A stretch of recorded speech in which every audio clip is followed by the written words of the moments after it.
familiar. So if you don't know by now, then you should probably get familiar. Hey there guys, and welcome to the Jinzo&Tonic channel. Today with me we have a very special guest, Riclar91. If you don't know who this man is, he is now the world champion for GOAT format 2020, coming in first place at the World Championships. Thank you very much for having you on this channel. It really is a very exciting day for yourself and for GOAT format. Hey man, first of all, sorry for my English. My name is Riclar91, just because my name is Riccardo Lari. What I wanted to start off with is I wanted you to just take us through your planning for Worlds. I see that you've gone with some form of Chaos variant. Would you call this a Chaos control deck or more of a Chaos recruiter deck? I see that you've gone for some spicy text that we'll get into later on, but I just want to hear what you have to say with regards to your planning and your training for Worlds. What made you go with the Chaos deck rather than going for something else? Well, I think I tested every possibility for Chaos Turbo, and I end up choosing a one. It's already existing, and this deck was created by Yata Yata of Team Rampage, and I can go a little further on why I chose this deck over my ideas. I end up choosing this because I played every version of this deck on Dueling book ladder.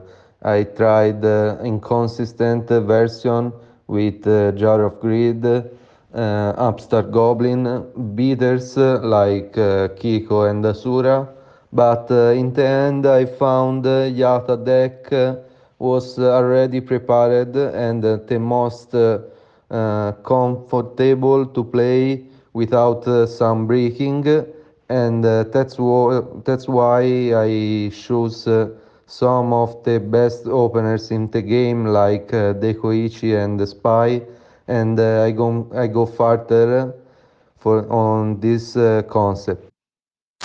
For your second question, I just wanted to find out a little bit more about your deck, if you wouldn't mind just taking us through it. For the main points that I would love for you to just discuss with us is the reason why you went with 2 Chaos Sorcerers instead of 3. I see that you went for 3 Dekoichis. A lot of players have been playing 2, and I see that you went for 3 Gravekeeper Spies. I know a lot of people have been playing around with 2 or 3, and I just wanted to find out why you went for 3. I see that you went for 1 Kaiku. I'm assuming that's because you thought that you'd be facing a lot of Chaos decks today, but I'd love to hear your opinion on that. And just other little tech choices that you chose. I see that you've got the 2 Cypher Soldiers in the side deck. Please let the people know why you decided to have those. And yeah, we're very excited to hear more about this deck. Yeah, please, if you wouldn't mind just taking us through it. I see that you also got 1 Magic Jammer. I don't know what you were hoping to use that against. I'm assuming some form of FTK, but I'd love to hear it from you. Well, this deck is a Chaos Turbo variant, but plays a lot like a Chaos Control variant.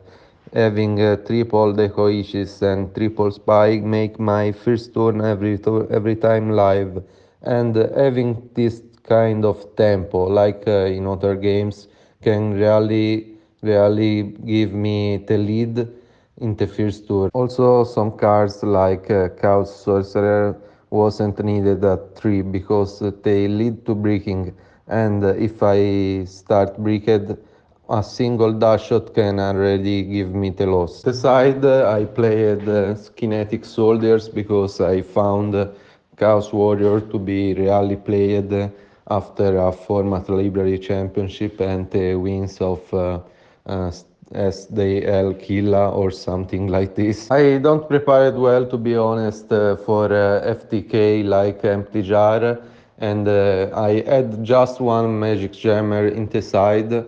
I can side also this card versus Chaos Control variant, which played creature swap, and they had like 10 target to be negated. Found my mindset to be the same of Yata in building the deck, because he didn't play a lot of cards everyone is using, like Cyber Jar, and these cards are just dangerous and unneeded in my think. I prefer to be consistent with my choice, and having to play every single turn of the game, which is usually a problem for every Chaos Turbo variant.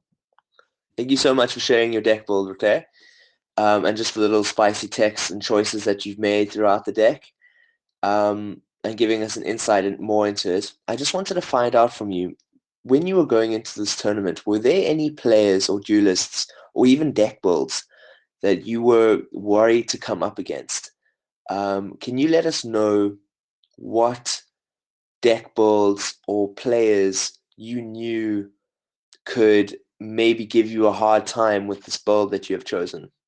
Easy to play this tournament because there are a lot of very good players, pro players like Chris Perovic and the Bellido brothers, which I end up playing in semifinals and in finals. The one guy I was really fearing was MMF, because with empty jar it's just a coin flip. If I would have wanted dice, I was already over. Biggest enemy in this tournament was the time, because I played the top 4 at like 2 a.m. in Italy, and ended up like at 5. This in the end, in the final game versus Dale, in game 3, I really wanted only to go to the bed, so I bring up card destruction, a thing I wasn't doing to a tournament, and that card make me win the tourney. Wow, Riclar, I must say I'm very impressed. Not only did you win the Goat Format Championship, but you did it at 2 to 5 o'clock in the morning. That is very impressive. I know a lot of the tournaments are held for American time, as most of the competitors are from the US. And I must say I am very impressed that you were able to stay up that early in the morning to finish off this tournament and come number one. So very well done to you. For my final question, I just wanted to ask you, what advice or tips can you give for new players for next year that want to become the world champion? What decks should they be looking at? What strategies, and how should they practice or learn to get better at Go format in order to become the next world champion, like yourself? I wasn't playing the game in the last 5 years, but with the lockdown early in Italy, I had a lot of time to free time to play, and I used a lot of dueling book leader.